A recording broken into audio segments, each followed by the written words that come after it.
So hello दोस्तों, नमस्कार। स्वागत है आपके एक नए व्लॉग में। कैसे हो सब? तो गाइज, नए दिन की शुरुआत हो गई है और अभी मैं नहा धो के रेडी हो गया हूँ क्योंकि आज नवरात्रि का पहला दिन है और मैंने टिक्का भी लगा दिया है और जो माता रानी को मैंने दिया धूप भी दे दिया है। तो जय माता दी और आप सभी को बरकत दे, आप सभी पे आशीर्वाद बनाए रखे, दीर्घायु रखे। चलिए जी, टिक्का भी अपन ने लगा ही दिया है, आप देख ही रहे हो। काफ़ी बड़ा टिक्का लगाया मैंने, ठीक है। और बात करेगा इस ब्रेकफास्ट की, तो नाश्ते में है मेरा स्प्राउट्स, क्योंकि आपको दिख नहीं रहा है, ये लो। तो ये है स्प्राउट्स, आज यही मेरा नाश्ता है, एकदम सात्विक भोजन। तो चलिए इस भोजन को करते हैं और मिलते हैं आपको थोड़ी देर में। तो दोस्तों यार, साथ ही साथ इसकी मेकिंग भी बता देता हूँ आपको, ठीक है। तो देखो, अभी तो ऐसे नॉर्मल लग रहा था ना जब मैं बॉईल कर रहा था, लेकिन अब देखो दिख रहा है ना, ज़बरदस्त। तो इसमें हमने एक पूरा आधा नींबू जो है अच्छे से प्रेस कर लिया है और इसमें हरी मिर्च भी है, ठीक है, और अनियन है, ठीक है। तो चलो जी, इसको मैं फटाफट मिक्स करता हूँ और इसमें थोड़ा चाट मसाला डालता हूँ और full of pack breakfast ready हो जाता है मेरा, ठीक।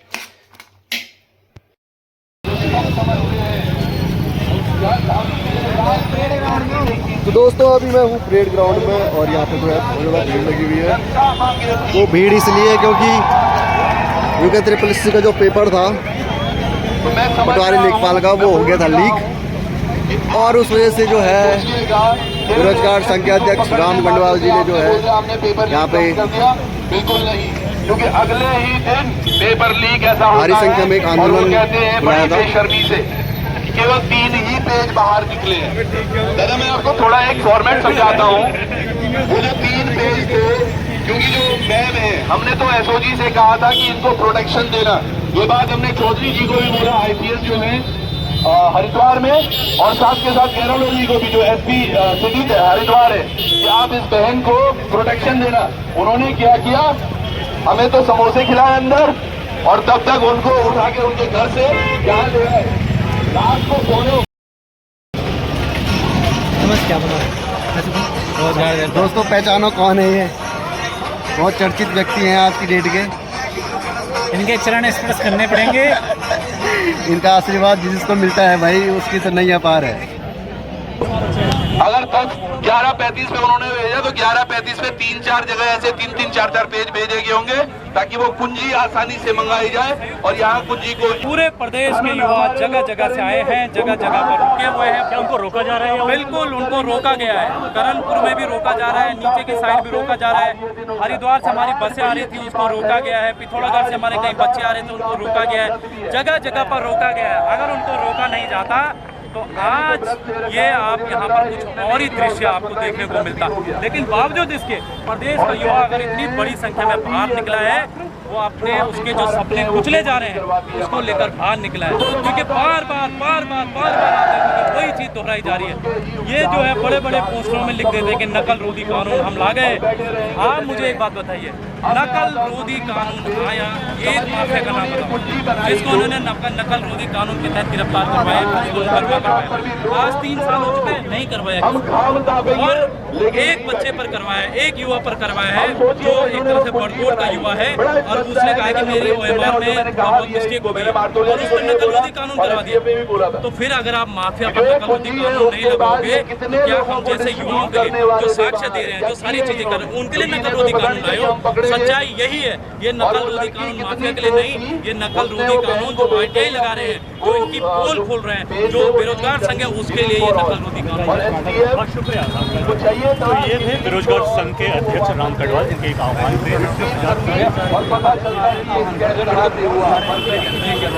मैं आपको पानी दिखा रहा हूँ। जो अभी गार्बन कॉपी वाले, कल मैं देख रहा था 2-3 सेंटरों पर ये रात भर सोचिएगा। अगर CBI जांच होगी ना, एक फैक्ट जो मेरे दिमाग में आया, अगर CBI जांच होगी तो CBI लगाती है दिमाग कि ये पेपर का क्या हाल है गुरुदेव?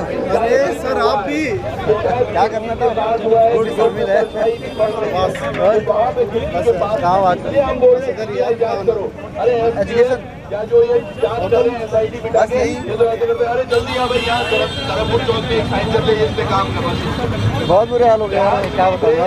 क्योंकि ये पेपर कैसे गया था? बच्चों के जिंदगी का सवाल है। पेपर सही आ रहा था। हम लोगों को ऐसे घुट घुट के नहीं में मरना है।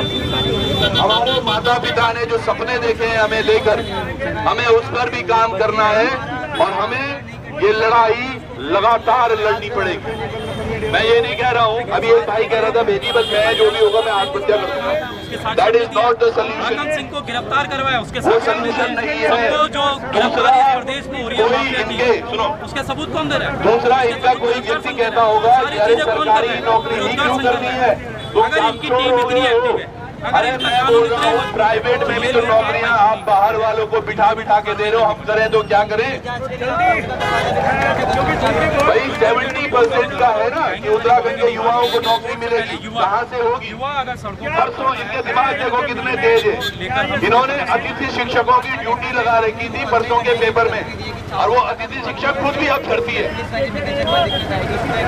उसमें भी कहीं क्योंकि उसको पता है यार अतिथि शिक्षक में पता नहीं कब तक हो। लेकिन अपने लिए भी लड़ना है, पड़ोसी के लिए भी लड़ना है। प्लीज ऐसे मत सोचना कि ये मेरे घर में नहीं बात हो रही है तो मेरे लिए नहीं है, वो दिन दूर नहीं। सोचिएगा आप लोग आज सड़क पे हैं क्योंकि आपके साथ गलत हुआ है, हमें वहां भी खड़ा होना पड़ेगा जब पड़ोसी के साथ गलत हो रहा होगा। धीरे धीरे ये धारणाएं देखो, जो नेपाल में हुआ ना उसको मैं बहुत अप्रिशिएट नहीं करता, लेकिन सोचिएगा नेपाल के युवाओं ने एकता दिखाई अपनत्व के लिए, और आज वहां उसके बाद जब वो हुआ उसके बाद वो सफाई भी करते पाएंगे। तो शायद हमें उनका तरीका गलत लग रहा हो, पर आप सब लोगों को भी आज समझना होगा कि हम सब लोगों को उत्तराखंड नव निर्माण के लिए एक होना पड़ेगा। अपने डायरेक्शंस को क्लियर रखो, और ये भर्ती घोटालों के लिए CBI जांच मुखरता से हम उठाते रहेंगे। और हम अभी तो के लिए तो यहीं पे बैठ रहे हैं, आप सब लोग बेटा गांव वालों गांव तापिया नदर हम धन सिंह रावत ने बोला बादल लो। धन्यवाद, बहुत बहुत धन्यवाद तिरुवन भाई। हमारे बीच में एक छात्रा अपना संबोधन देना चाहती है, तो मैं बहन अंकिता को आमंत्रित करता हूं और आप सभी को संबोधित करेंगी। सबसे पहले तो मैं प्रदेश की छात्राओं को बोलना चाहूंगी कि कोई भी आंदोलन होता है तो प्रदेश की छात्रा है उसमें बहुत कम दिखती हैं। यहाँ भी आप लोग देख रहे होंगे कितनी दिख रही हैं। सब लोग लाइब्रेरी में बैठी हुई है, कोचिंग में बैठी हुई है, उनको लग रहा है हमारे लिए तो नहीं हो रहा है। अभी तो छोड़िए 30% के लिए भी जब हुआ था, उत्तराखंड महिला के लिए हुआ था, उसमें भी महिलाएं नहीं आती है, उसमें भी पुरुष आगे आ रहे होते हैं। सबसे पहले तो सभी कोचिंग संस्थानों से, लाइब्रेरी से, अभी मैं लाइब्रेरी से आ रही हूँ, वहाँ पे लोग बैठे हुए हैं, उनको पता है आंदोलन हो रहा है, उनको लग रहा है कि अरे लोग आंदोलन करते रहेंगे, हमारे एक के जाने से क्या हो जाएगा, या फिर हम नहीं जाएंगे तो क्या हो जाएगा। सबसे पहले तो सभी लोगों को आना चाहिए। अभी भी यहाँ पे दिख रहे हैं महिलाएं बिल्कुल भी नहीं दिख रही है, कहाँ दिख रही है, कितनी दिख रही है। उसके बाद जैसे कि अभी हमारे आयोग के अध्यक्ष मातोलिया जी बता रहे हैं कि हम तीन पन्ने बाहर निकले हैं। मतलब जो आदमी 3 पन्ने बाहर भेज रहा है, क्या उसको वो इतना बेवकूफ है कि वो सिर्फ 3 पन्ने बाहर भेजेगा? उसको नहीं लगता कि मेरे को और भी पन्ने बाहर भेजने चाहिए? जिसको सिलेक्शन लेना है वो सिर्फ 3 पन्ने बाहर नहीं भेजेगा, वो हर पन्ने बाहर भेजेगा। बस वो पन्ने वहां भेज रहा है कि जहां से उसको जिसके आंसर मिल सकते हैं। अब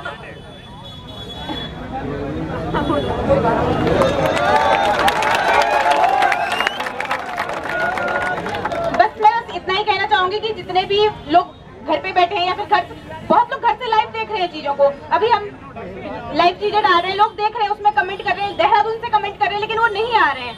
दूर की बात छोड़िए, देहरादून के लोग नहीं आ रहे, लाइब्रेरी में लोग बैठे हुए हैं, सामने बैठे हुए हैं, मतलब पीछे लोग, कुछ लोग तो ऐसे कि पीछे थोड़ा आगे तक बैठे हुए हैं, लेकिन वो यहाँ नहीं आ रहे हैं। सब लोगों से कहना चाहूंगी कि सब लोग सामने आइए, सरकार को दिखेगा, आयोग को दिखेगा कि भीड़ है या फिर लोग अपने लिए आवाज उठा रहे हैं, तभी वो लोग हमारी आवाज सुनेंगे। ये दूर दूर रहने से कुछ नहीं होगा। धन्यवाद। बहुत बहुत धन्यवाद बहन।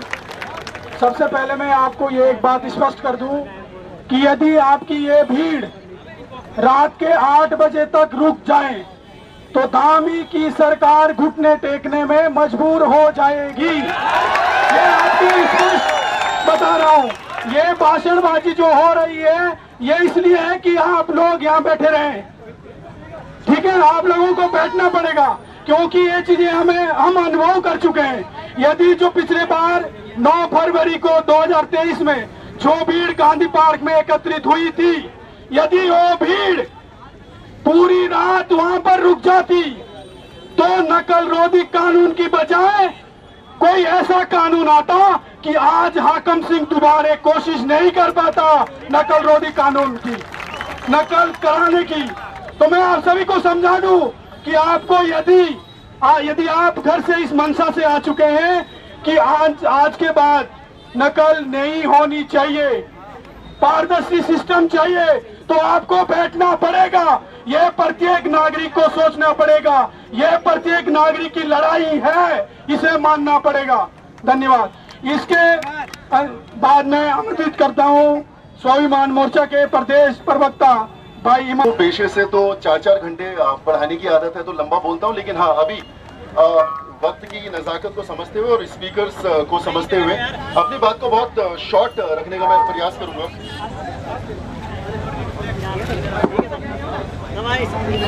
अच्छा ठीक है। तो डायपर तो आपने धामी जी तक पहुंचा दिया, बहुत बहुत शुभकामनाएं।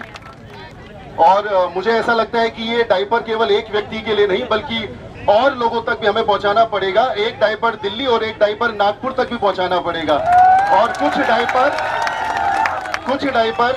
गुजरात तक भी पहुंचाने पड़ेंगे, क्योंकि लीकेज बहुत ज्यादा और बहुत अलग अलग जगह से हो रहा है। उसका जो दूषित पानी है वो हम लोगों के ऊपर गिर रहा है, तो उस लीकेज को कहीं ना कहीं दूर करने की अभी बहुत ज्यादा जरूरत है। तो सबसे पहले डायपर पहुंचा दिया, लेकिन अभी एक जोरदार तरीके से हम लोग एक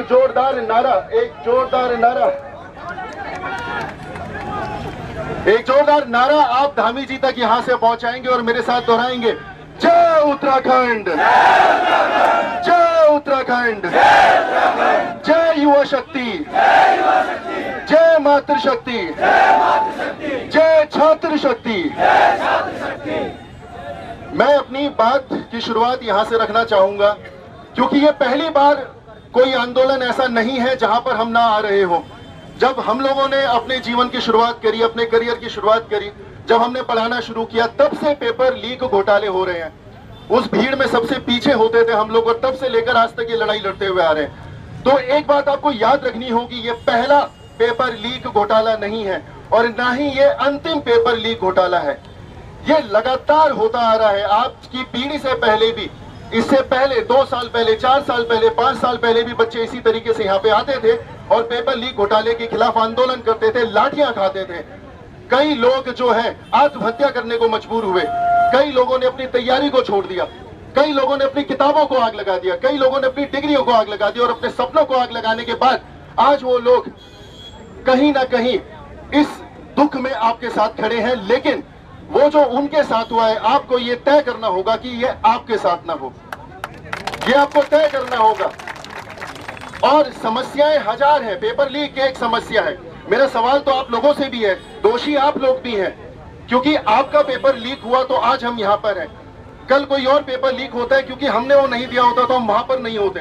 जब एलटी भर्ती घोटाले की बात होती है तो हम उनके साथ खड़े नहीं होते। 4 महीने से वो लोग वहां पर बैठे हैं, क्योंकि हम लोग छात्र शक्ति होने के बाद भी आपस में डिवाइडेड होते हुए हमें दिखाई देता है। तो हमें एक होना पड़ेगा।